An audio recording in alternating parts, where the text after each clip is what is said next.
अंकिता हत्याकांड को लेकर पूरे प्रदेश में आक्रोश व्यापक है। लोग जगह जगह प्रदर्शन कर रहे हैं, सरकार के पुतले फूके जा रहे हैं, सरकार के खिलाफ नारेबाजी हो रही है। यहाँ तक कि उत्तराखंड के कई राजनीतिक दलों और व्यापारी संगठनों ने आज 2 अक्टूबर को उत्तराखंड बंद का आह्वान भी किया था।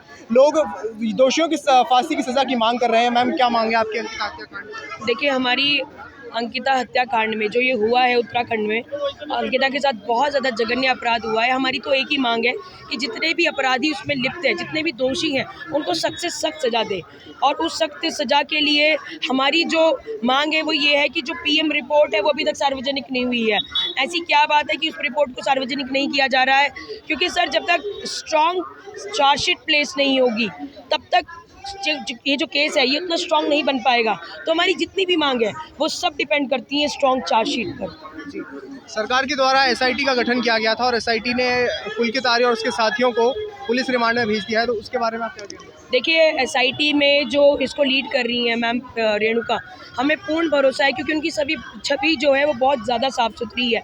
लेकिन मैं फिर भी निवेदन करना चाहूँगी सरकार से कि आप अपना कोई भी दबाव हमारी पुलिस प्रशासन पे ना बनाएं, क्योंकि अगर कोई भी दबाव बनता है, क्योंकि जो नाम आ रहा है आरोपित का वो ये है कि उनके जो ताल्लुकात हैं वो बड़ी बड़ी हस्तियों से है। वो एक राज्य मंत्री के बेटे हैं और उनके ब्रदर खुद राज्य मंत्री रहे हैं। तो एक अपने आप में लगता है, और जिस तरीके से चीज़ें हुई हैं, जो हमने शुरुआत से देखा है कि स्टेटमेंट्स बदले जा रहे हैं। पहले कह रहे हैं बुलडोज़र तोड़ने की बात करी, बाद में कह रहे हैं कि हमने नहीं किया। तो ये आप देखिए ना किस तरीके का, यानी कि प्रेशर में काम हो रहा है। तो बस जो डर बना हुआ है वो यही है कि किसी ना किसी प्रेशर में पुलिस ना आए।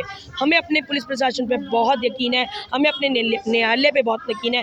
लेकिन फिर हम कह रहे हैं कि किसी भी दबाव में जो चार्जशीट है वो उस पर फ़र्क ना आए, यानी साक्ष्यों के साथ फ़र्क ना आए और स्ट्रॉन्ग चार्जशीट बनाएं, तभी हम सबकी जो मांगे हैं वो पूरी हो पाएंगी। जी, मुख्यमंत्री धामी खुद पीड़िता के घर गए थे, उनको 25 लाख का मुआवजा भी दिया गया था, उसके बारे में आप क्या कहेंगे? देखिए, पहली बात तो ये जो केस है, मैं आपको बताऊं निश्चित तौर पे कि जब हम वहाँ धरने पर बैठे थे, अगर हम वहाँ धरने पर नहीं बैठते तो शायद ये केस इतना बड़ा बनता नहीं।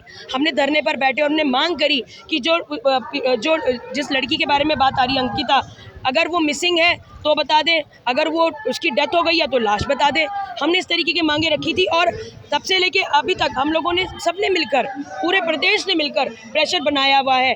आप देख सकते हैं कि किस तरीके से इस केस को कई बार दबाने की भी कोशिश करी। अब मुख्यमंत्री जी वहाँ पर गए हैं, 25 लाख रुपए दिए हैं, ठीक है, प्रदेश में किसी के साथ भी कुछ होता है तो मुआवजा दिया जाता है, ये तो भावनाएं होती हैं, ये कोई लिखित रूप में तो नहीं है।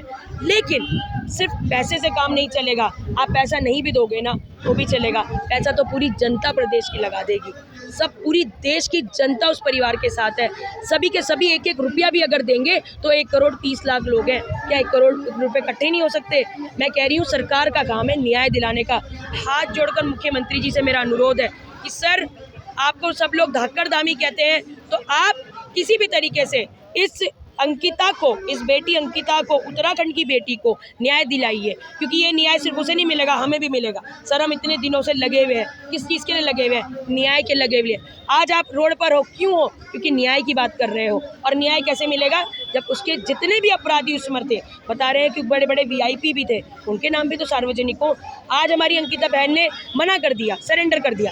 क्या पता किसी और खानदान की लड़की, रावत खानदान की लड़की, चौहान खानदान की लड़की, राणा खानदान की लड़की, अरे पता नहीं कितनी जातियां हैं, कोई शाह होगी, कोई कुमार होगी, कोई सिंह होगी, पता नहीं किस खानदान की लड़की को लेकर दबोचेंगे ये लोग। तो हमारा आपके चैनल के माध्यम से ये निवेदन है कि उन VIPों का नाम भी सार्वजनिक